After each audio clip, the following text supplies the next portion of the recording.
Pemprov DKI menyebut telah membagikan bantuan sosial kepada sekitar 1,2 juta warga di Jakarta.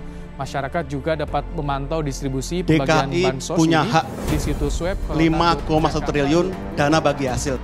Jadi apapun masalah di pemerintah pusat, maka pengalihannya kepada Pemprov DKI. Ini nggak sehat bernegara. Seluruh dana bagi hasil untuk finalnya itu menggunakan angka realisasi setelah audit BPK. Yang kita hadapi wabah. Yang kita perlukan adalah sinergi bersama. Bukan cari panggung lalu menyalahkan seorang gubernur terus-menerus.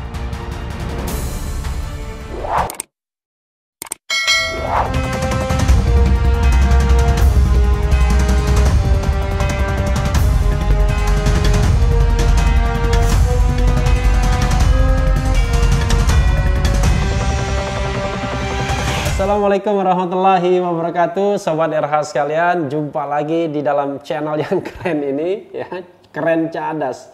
Nah, kali ini saya ingin bincang-bincang. Saya tidak mau katakan dicecar, karena ketua lembaga negara masa dicecar. Walaupun dicecar itu dialog cerdas secara refli, ya. Tapi saya mau bincang-bincang santai soal berbagai isu yang ingin saya klarifikasi kepada ketua ini. Wah, ini luar biasa ya, usianya lebih muda dari saya, malu jadi saya. Tapi beliau adalah sudah menjadi ketua badan yang prestisius di Republik ini, yaitu Badan Pemeriksa Keuangan. Beliau adalah AFS, Agung Firman Sampurna. Assalamualaikum Pak Ketua. Waalaikumsalam Pak Revi. Kak Revi ya saya manggilnya ya. Iyalah. Jadi kalau sehari-hari karena kita berasal dari satu daerah panggil Kando, Dindo, Kakak dan lain sebagainya. Tapi karena ini di channel Refli Harun, saya harus panggil formal ini. Saya panggil Pak Ketua. Karena kalau saya panggil Bung kan nggak cocok rasanya kalau ketua BPK, ketua DPR ya. Karena secara hierarki ketatanegaraan kan lembaga-lembaga negara itu ya. Kalau dari sisi hukum tata negara itu the main state organ. Jadi organ negara yang utama. Jadi MPR, DPR, DPD, Presiden, BPK, MA, kemudian MK itu adalah the main state organ, organ utama. Tapi ada the auxiliary organ, ada organ penunjang. Nah, ini bukan penunjang, ini utama. Sehat-sehat Pak Ketua? Alhamdulillah, alhamdulillah. Tapi Pak Ketua nggak kelihatan capek nih mukanya, tetap segar ya, walaupun puasa. Harus, karena kalau harus, kita ya? capek gimana yang kerja? Betapa mereka harus ada yang sumber inspirasinya, di mana mereka tetap bisa semangat seperti itu. Dalam sejarah KPK ini Pak Ketua, jangan-jangan ketua termuda ya? Ya, kebetulan saya dapat kepercayaan untuk jadi ketua dalam usia yang sebenarnya nggak muda-muda banget, tapi relatif muda lah, begitu kurang lebih. Lumayan lah, 49 ya. Kalau lihat saya udah 50 tahun begini, cuma menjadi YouTuber aja. Itu pilihan. Oh, itu pilihan ya.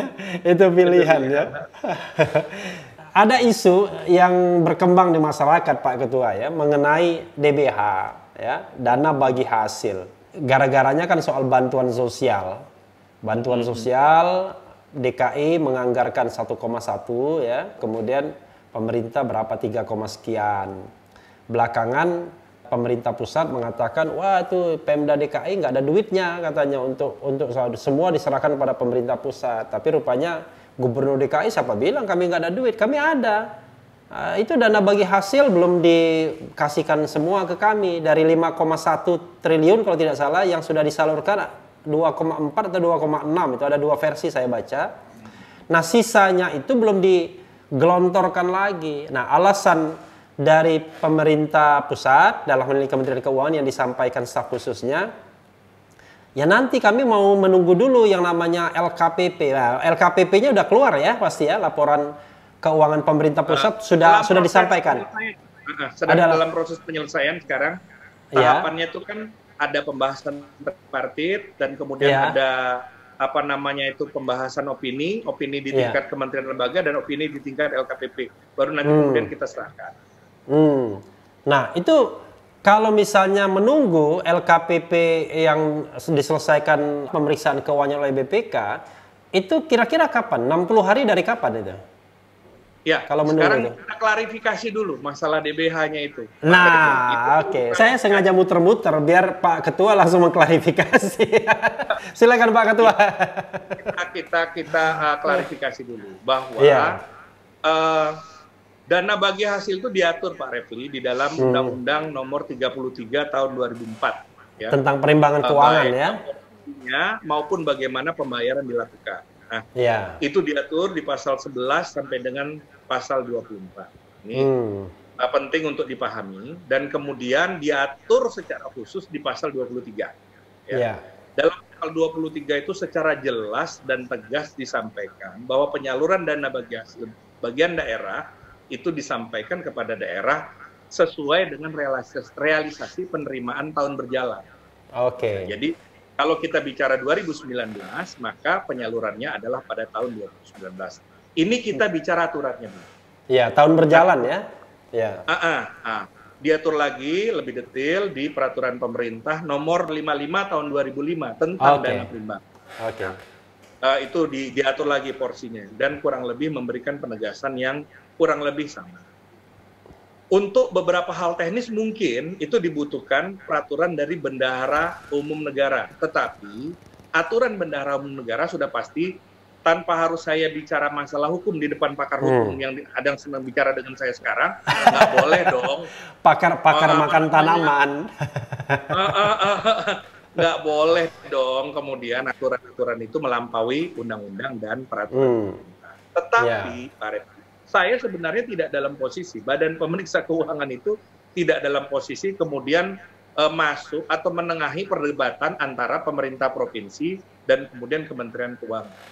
Cuman kami perlu mengklarifikasi posisi kami juga bahwa jangan sampai dijadikan tameng gitu ya. Pokoknya yang jelas posisi kami rakyat juga harus tahu, publik juga harus tahu. Itu benar. Bahwa yang dilakukan oleh Kementerian Keuangan dalam kaitan sebagai Bendahara Umum Negara dengan pemerintah Provinsi DKI itu merupakan wilayah pengelolaan keuangan negara. Dan Badan Pemeriksa Keuangan tidak dalam posisi masuk kepada wilayah pengelolaan keuangan negara tersebut. Aturannya tadi sudah saya sampaikan, sudah jelas aturannya. Dan kemudian tidak ada hubungan antara pengelolaan keuangan negara yang mungkin di situ masuk kepada keputusan membayar atau tidak membayar dari pemerintah pusat, dalam hal ini Kementerian Keuangan, kepada pemerintah Provinsi DKI, dengan pemeriksaan yang dilakukan oleh Badan Pemeriksa Keuangan. Oke, itu jaka sembung naik ojek, nggak nyambung Jack gitu.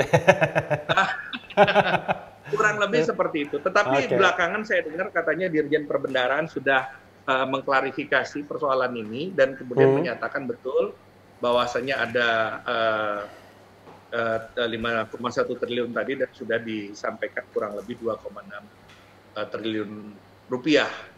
Saya tidak akan mengomentari itu, tetapi kami akan masuk kepada bagian kami, gitu loh gambarannya. Jadi urusan kami jelas, kalau untuk Badan Pemeriksa Keuangan, urusan kami adalah pemeriksaan, kecuali untuk hal-hal tertentu. Hal-hal tertentu itu biasanya dilakukan disbursement-nya, proses pembayaran setelah pemeriksaan kami itu terkait subsidi, Pak, karena itu juga diatur dengan ketentuan bahwasanya subsidi itu kita periksa terlebih dahulu dan kemudian cost recovery. Cost recovery ini untuk lifting migas sebagai contoh, barangkali Pak Refli tahu, itu kita akan hitung sehingga berapa sebenarnya yang akan dibayar oleh negara pada tahun berjalan di mana pembayaran itu dilakukan atau audit itu dilakukan, seperti itu. Untuk itu biasanya memang menunggu kita berapa sih angka subsidi yang akan dibayar, itu polanya. Karena juga diatur oleh ketentuan. Kurang lebih seperti itu. Tetapi sisanya sebenarnya tidak ada, Pak. Seluruhnya silakan dilakukan.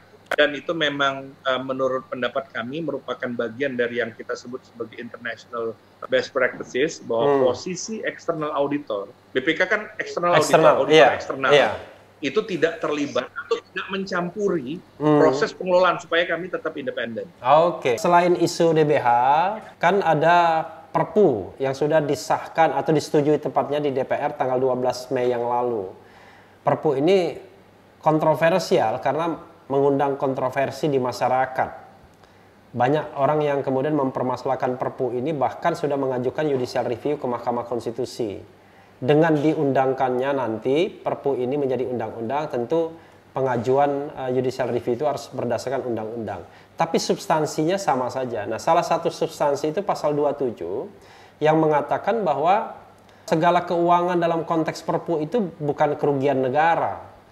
Padahal kita tahu bahwa dalam konteks Perpu ini uang yang akan dikelola, digelontorkan, mungkin di-raise atau mungkin diterbitkan surat utang baru untuk mencapai angka 400,51 itu kan angka yang luar biasa besarnya. Tanggapan BPK bagaimana Pak Ketua? Pertama terkait dengan pengelolaan keuangan negara untuk mengatasi pandemi COVID-19 dan mitigasi resiko pasca pandemi COVID-19, kami membuat kajian yang akan dijadikan sebagai yang disebut dengan bahan pendapat BPK. Jadi untuk dipahami bahwa sesuai dengan ketentuan undang-undang, BPK itu punya dua fitur, punya dua instrumen kebijakan. Instrumen pertamanya itu adalah rekomendasi yang dilakukan melalui pemeriksaan. Jadi rekomendasi, ada temuan pemeriksaan, kemudian dari temuan itu adalah identifikasi masalah yang dihadapi, kemudian ada rekomendasi kita yang harus ditindaklanjuti dalam waktu 60 hari itu berdasarkan temuan tersebut untuk mengatasi masalah yang muncul, yang di-raise dari temuan tersebut. Nah, fitur kedua itu yang juga kita lakukan setiap tahun itu adalah bahan pendapat. Jadi ada beberapa hal terkait dengan sesuatu yang bersifat strategik, kemudian sistem seperti itu kita sampaikan. Sebagai contoh, kalau sekarang ada penerapan single treasury account, itu bukan dari hasil pemeriksaan, tetapi bahan pendapat kita.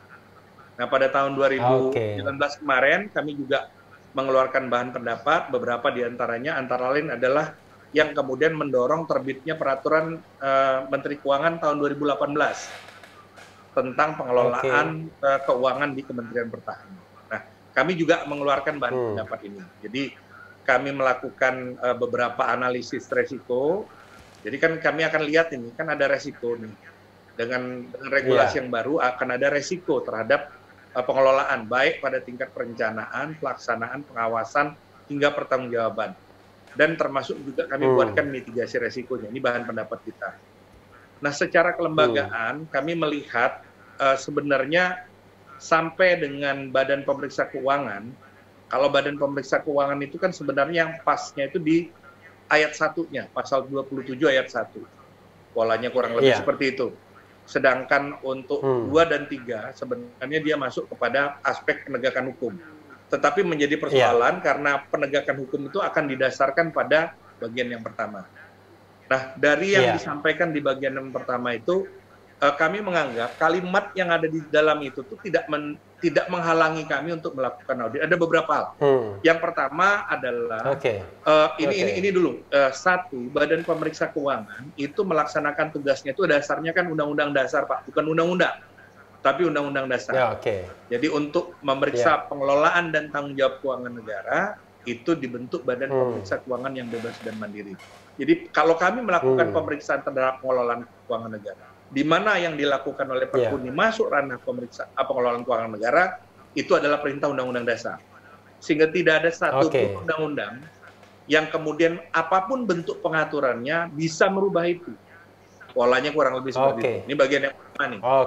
Kemudian bagian yang kedua, secara secara naratif yang disampaikan di undang-undang ini kurang lebih seperti ini. Biaya yang telah dikeluarkan pemerintah dan atau lembaga anggota KSSK dalam rangka pelaksanaan pendidikan bla bla bla bla termasuk untuk penyelamatan perekonomian dari krisis merupakan bagian dari biaya ekonomi untuk penyelamatan perekonomian dari krisis dan bukan merupakan kerugian negara. Jadi harus dipahami bahwa yang dibicarakan itu adalah biaya, Pak, bukan pelaksanaannya. Jadi kalau biayanya boleh-boleh saja. Jadi biaya yang dikeluarkan itu bukan kerugian negara. Karena untuk dipahami bahwa walaupun sudah diatur seperti ini, ketika kita lakukan pemeriksaan terjadi rekayasa pelelangan dalam pengadaan barang dan jasanya, kemudian terjadi fraud, terjadi kecurangan, atau terjadi pemahalan harga, atau terjadi pembelanjaan yang fiktif, itu semua adalah negara. Polanya kurang lebih. Jadi pasal ini baik secara konstitusional maupun bunyi pasalnya sendiri itu tidak menghalangi kami untuk melakukan tugas konstitusional melakukan pemeriksaan, pengelolaan, dan tanggung jawab keuangan negara. Nah, sebenarnya yang diharapkan, saya bilang, oleh pemerintah kelihatannya adalah bagaimana caranya agar nanti pada saat BPK memeriksa ada kesamaan perspektif antara BPK dan terperiksa, seperti itu. Saya dalam pembicaraan dengan pemerintah menyampaikan, saya memahami pasal lintas. Karena sebenarnya mungkin khususnya di situ kan ditekankan ada masalah pemerintah daerah. Jangan sampai kemudian upaya pemerintah yang dilakukan dengan menganggarkan, memindahkan anggaran itu menjadi objek yang membuat para pelaksananya dikriminalisasi. Oke, jadi bulan-bulanan ya? Kriminalisasi. Nah, kan kita kan mengalami situasi seperti itu ketika kemudian orang berteriak penegakan hukum yang seperti kemarin itu, sebenarnya ruang yang terjadi adalah ada resiko itu, ada resiko kriminalisasi oleh aparat penegak hukum di daerah kepada para pengelola keuangan di daerah. Nah, pasal ini sebenarnya ditujukan untuk itu, bukan untuk kita. Karena kan kita meriksanya dasarnya Undang-Undang Dasar 1945, kecuali mereka ngerubah Undang-Undang Dasar itu. Nah, Undang-Undang Dasar itu belum sampai dengan saat ini. Tentang wewenang kita, salah satunya adalah melakukan pemeriksaan terhadap pengelolaan dan tanggung jawab keuangan negara. Jadi dua barangkali sekedar informasi Pak Refli, di dulu itu cuma dicantumkan di dalam ayat pasal 23 ayat 4. Nah, kita melakukan pemeriksaan terhadap tanggung jawab keuangan negara. Ini ada beda antara memeriksa pengelolaan dan periksa tanggung jawab keuangan negara.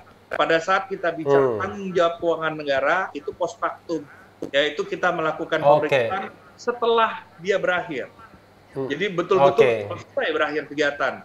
Tapi ketika kita bicara memeriksa pengelolaan keuangan negara, maka kita dapat melakukan pemeriksaan mulai dari perencanaannya, kemudian pelaksanaannya, pengawasannya, hingga menguji pertanggungjawaban. Semua bisa kita lakukan pemeriksaan, tidak hanya tanggung jawab. Dan ini adalah buah dari amandemen konstitusi ya? Betul sekali. Ini adalah salah satu buah manis dari amandemen konstitusi. Dari situ diperkuat dari hanya satu ayat menjadi satu bab. Kita tuh 3 pasal, berapa saya lupa. Seperti itu posisinya. Dan salah satunya adalah yang paling penting adalah bertambahnya dari pemeriksaan tanggung jawab menjadi pemeriksaan pengelolaan dan tanggung jawab keuangan negara. Oleh karena itu juga bunyi undang-undang tentang itu, yaitu Undang-Undang 15 2004 adalah undang-undang pemeriksaan pengelolaan dan tanggung jawab keuangan negara. Jadi kita punya lengkap, punya Undang-Undang 1 2004 tentang perbendaharaan negara, punya Undang-Undang 15 2004 tentang pemeriksaan pengelolaan dan tanggung jawab keuangan negara. Kita juga punya Undang-Undang 15 2006 tentang Badan Pemeriksa Keuangan. Yang tidak ada satupun dari undang-undang itu yang dilakukan perubahannya di dalam peraturan pemerintah pengganti undang-undang. Karena itu kami memaknai ada kemungkinan, ini kan bulan puasa, bulan Ramadan, Kak Refli, kami bersangka baik, berhusnuzan bahwasanya undang-undang ini, pasal ini dikeluarkan untuk menjaga para pengelola keuangan itu dari kemungkinan terjadinya, belum tentu, kemungkinan terjadinya kriminalisasi, khususnya kepada pengelola keuangan di daerah. Jangan mereka sudah capek, kan seperti itu, tapi kemudian mereka jadi objek kriminalisasi. Nah, tetapi itu tidak kemudian membuat Badan Pemeriksa Keuangan tidak bisa melakukan pemeriksaan. Kita tetap bisa melakukan pemeriksaan, baik pada tingkat perencanaannya, pelaksanaannya, pengawasannya, dan kemudian pertanggungjawabannya. Tapi karena ini adalah situasi luar biasa, Badan Pemeriksa Keuangan ingin fair. Jadi kita akan sampaikan kepada pengelola keuangan dan kepada stakeholder kita sudah melakukan identifikasi resiko. Apa sih yang menjadi resiko kita, yang kita identifikasi dalam proses ini, sehingga mereka jangan sampai dibiarkan melakukan itu, ada masalah, kemudian nanti jadi bersalah, kan begitu polanya. Kita buat identifikasi resiko tersebut sebagai bagian dari bahan pendapat kita, dan bahan pendapat kita itu kita berikan, sehingga nanti mereka lebih berhati-hati, lebih accountable, lebih transparan di dalam mengelola keuangan dalam rangka menangani pandemi COVID-19. Pak Ketua, itu kan sisi positifnya ya. Sisi positifnya adalah jangan sampai aparat-aparat, terutama di daerah itu dikriminalisasi. Nah, tetapi kan sisi negatifnya adalah kita pernah punya pengalaman dalam masa krisis yang dulu keluarnya BLBI ya. Akhirnya ada kerugian negara sampai 151 triliun karena katakanlah ada tindak pidana korupsi di situ. Apakah tidak khawatir nanti justru memang sih bukan domainnya BPK, tapi yang saya khawatirkan adalah pasal ini menjadi tameng bagi mereka untuk mengatakan, oh enggak, ini jelas di dalam undang-undang, ini bukan kerugian negara.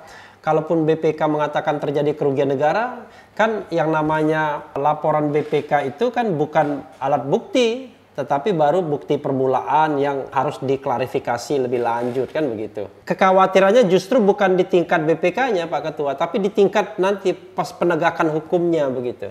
Tanggapan kami begini barangkali Kak Refli, saya mencoba untuk mengajak teman-teman tuh berpikir baik yang bikin ini, yang akan melaksanakan dan semuanya.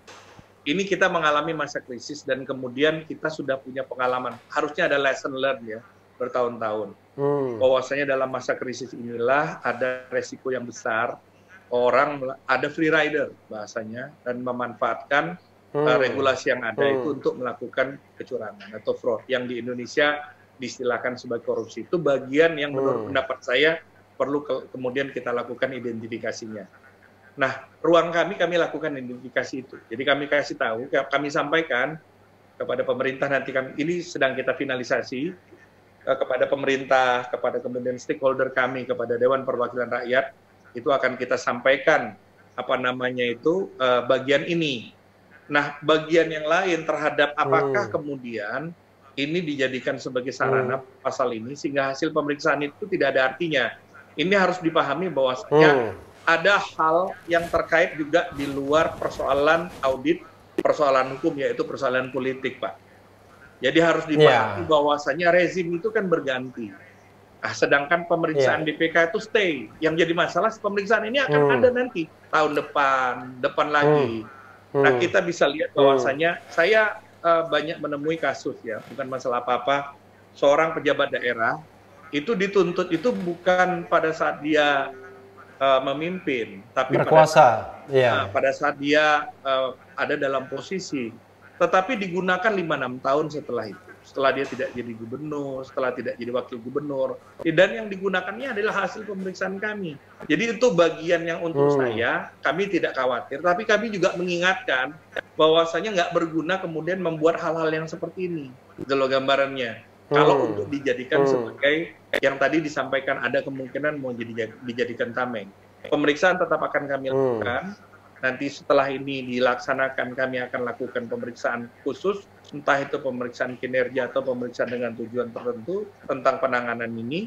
Kemudian identifikasi risiko yang akan dijadikan sebagai bagian penting dalam perencanaan pemeriksaan itu sudah kami rampungkan sehingga kita tinggal menentukan sampelnya nanti.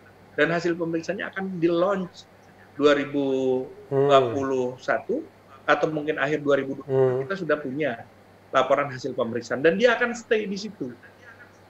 Kalau tidak ditindaklanjuti sekarang, tahun depan, tahun yang akan datang, cuman masalah waktu, seperti itu loh gambarannya.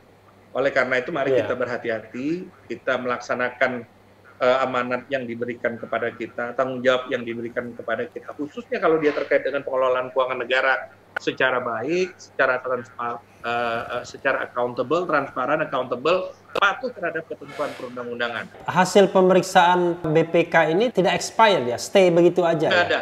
Artinya nanti kalau 5-6 tahun dibuka, ini kita nggak ada expirednya. Sampai till the end of time, Pak. Ya inilah yang bahayanya kan. Ketika sekarang nggak permasalahkan, 5-6 tahun, 7 tahun lagi rezim berganti, bisa diutak-atik kembali. Nah, itu yang makanya kami tidak terlalu, tapi kami kan perlu membuat awareness. Kami hati-hati Bapak-bapak. Hati-hati segala macam.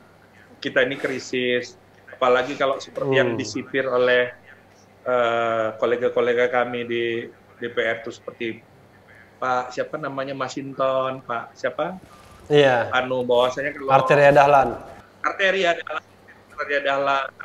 dia sipir undang-undang anti korupsi itu. Kalau sudah dalam masa krisis, kata dia, hukumannya diperberat segala macam. Ada hal-hal yang seperti malah itu. Hukuman mati malah kalau dalam masa krisis. Dalam masa krisis mereka Maka itu itu saya pikir ini bagian yang didiskusikan, saya pikir terbuka bagus kepada publik, tapi pada saat yang sama kita juga sarana, karena saya Muslim, adalah sarana yang semangatnya di dalam ayat ya ayyuhallazina amanu qu anfusakum fa ahlikum naron, yaitu saling ingat mengingatkan, Pak, polanya. Kurang lebih seperti itu semangatnya. Pertanyaan terakhir begini, kalau kita lihat Perpu 1 2020 itu, dia kan mengadres dua hal yang bisa kumulatif, bisa alternatif.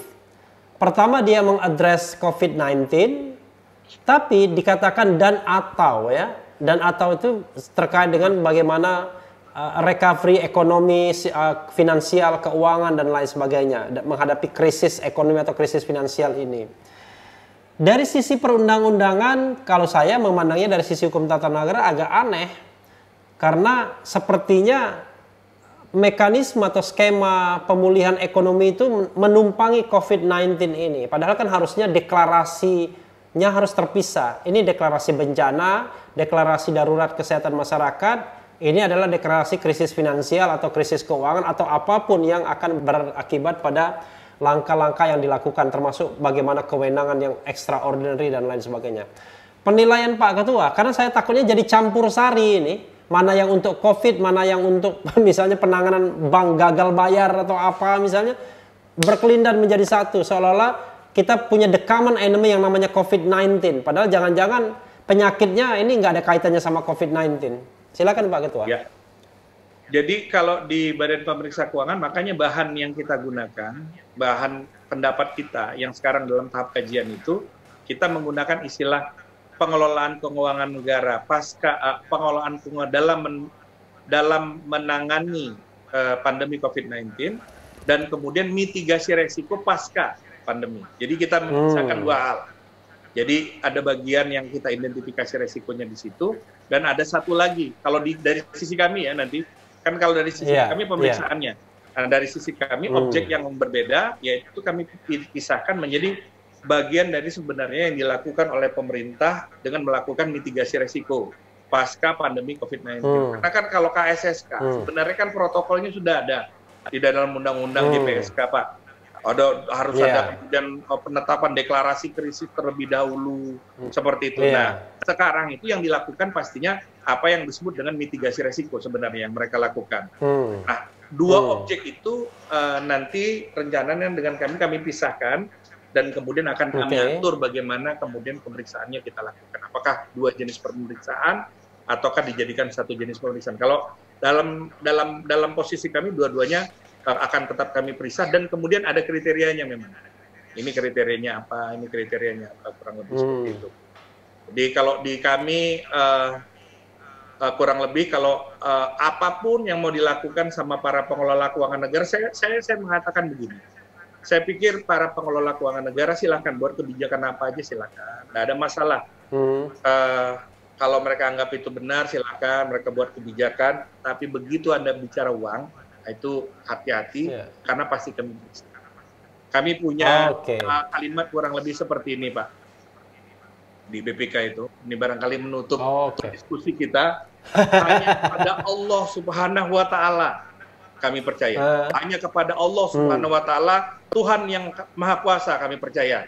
Sisanya kami kurang lebih seperti itu. BPK pun diaudit juga ya, tapi diaudit orang lain ya. Lapis, Pak. Diaudit oleh kantor akuntan publik yang dipilih oleh DPR dalam hal ini. Kemudian diaudit juga oleh BPK negara lain yang hasilnya ditampilkan secara terbuka kepada masyarakat untuk dilihat. Jadi BPK pun nggak boleh sembarangan juga dalam hal penggunaan atau pengelolaan keuangan negara ya? Betul, Pak. Sama. Makanya kan di kita kan pengelolaan untuk Sekretariat Jenderal, aturan yang digunakan kan pegawai kami kan aparatur sipil negara. Jadi ASN ya. Ketentuan yang ada di Undang-Undang Aparatur Sipil Negara, sistem rekrutmennya, kemudian promosinya, pembuatan talent pool-nya di sini, pengembangannya, dan kemudian pemangkatannya itu sama dengan aparatur sipil negara. Dulu ada keharapan, ada keinginan agar itu dibedakan, gitu ya. seperti itu. Tetapi kemudian end up kita sama tetap. Dengan demikian juga tata kelola keuangannya juga pakai standar yang sama. Standarnya itu adalah standar akuntansi pemerintah, peraturan pemerintah 71/2010 yang digunakan Pak untuk membuat laporan keuangan. Tidak mengurangi independensi itu Pak Ketua ya? Itu ada gangguan terhadap independensi. Dan hasil review kita begitu. Review kita begitu. Jadi Badan Pemeriksa Keuangan Republik Indonesia ini kelemahannya itu karena seperti itu ada masalah dalam independensi. Harusnya dia bisa rekrut sendiri. Tetapi kami juga mencoba untuk mencari titik temu di antara independensi kami dalam melakukan pemeriksaan dengan kami sebagai bagian dari negara ini. Kami juga ingin memberikan contoh Kak Refli seperti yang disampaikan tadi itu. Istilah kami adalah leading by example. Bahwa kami memberi contoh, kami mendorong entitas untuk patuh terhadap ketentuan perundang-undangan. Kami dulu harus patuh terhadap ketentuan perundang-undangan. Tidak hanya dalam konteks pengelolaan keuangan, tetapi juga dalam pengelolaan kepegawaian. Kita terakhir last word-nya nitip itu, kalau ada yang nakal-nakal auditornya itu telinganya dijewer aja itu. Sudah pasti Pak, sudah pasti Pak, sudah pasti itu. Memang banyak span of control-nya itu sedang kami kembangkan sekarang. Informasi saja di Badan Pemeriksa Keuangan ini kami punya yang disebut MKKI. Jadi kami punya inspektorat, tapi kami juga punya MKKI. MKKI itu adalah Majelis Kehormatan dan Kode Etik. Majelis Kehormatan dan Kode Etik itu anggotanya itu 5 orang, ganjil, 3 dari luar. Mewakili profesi, mewakili akademisi, mewakili unsur masyarakat. Dan 2 dari dalam. Sehingga kalau mereka bersepakat 3, yang 2 dari dalam pengambilan keputusan bisa kalah. Nah kemudian inspektorat kami juga sudah dilengkapi dengan apa yang disebut dengan whistleblowing system. Jadi bisa lapor kalau mereka makal, neko-neko, melakukan extortion, memeras terperiksanya tidak sesuai dengan standar. Mereka bisa dikenai pelanggaran kode etik semua Pak, termasuk saya yang menjadi pimpinan Badan Pemeriksa Keuangan. Berlaku sama. Jadi saya ingin juga menunjukkan bahwasanya Badan Pemeriksa Keuangan itu tidak, kami tagline-nya kami kan adalah accountability for all Pak sekarang ini. Accountability for all. Jadi akuntabilitas itu bukan hanya untuk apa namanya itu pengelola keuangan negara, bukan hanya untuk apa namanya pemeriksa pengelola keuangan negara, tapi untuk kita semua. Semua rakyat harus menjadi bagian dari nilai budaya kita semua. Nah, dalam semangat accountability for all itu, karena accountability itu kan sebenarnya adalah komitmen dan kemampuan untuk melakukan segala sesuatunya dengan cara-cara yang dapat dipertanggungjawabkan. Berarti patuh terhadap ketentuan perundang-undangan. Kalau konteksnya ketentuan perundang-undangan, saya pengen semangat ini tetap sama, semangat supremasi hukum, bahwasanya semua orang itu sama di depan hukum. Kurang lebih seperti itu Pak, gambarannya itu. Jadi tidak ada yang diistimewakan, semua warga negara sama di depan hukum. Terima kasih Pak Ketua. Selamat bekerja, mudah-mudahan lancar dan mudah-mudahan tetap bisa mengawal keuangan negara. Terima kasih atas perbincangan ini. Mudah-mudahan tetap bisa bersinergi dengan masyarakat Pak Ketua. Baik. Terima kasih. Assalamualaikum. Waalaikumsalam warahmatullahi wabarakatuh. Ya, Sobat RH sekalian, itu tadi bincang kita dengan Ketua BPK AFS ya, Agung Firman Sempurna. Kebetulan satu daerah dengan saya, tapi yang penting adalah tetap di channel ini, karena di channel ini Anda akan dirayu, ditipu, dibaperin, dicecar, diuber pula di jalur khusus. Karena channel ini adalah channel yang mengancam, memeras dan membenci. Jangan lupa subscribe, like, comment, and share.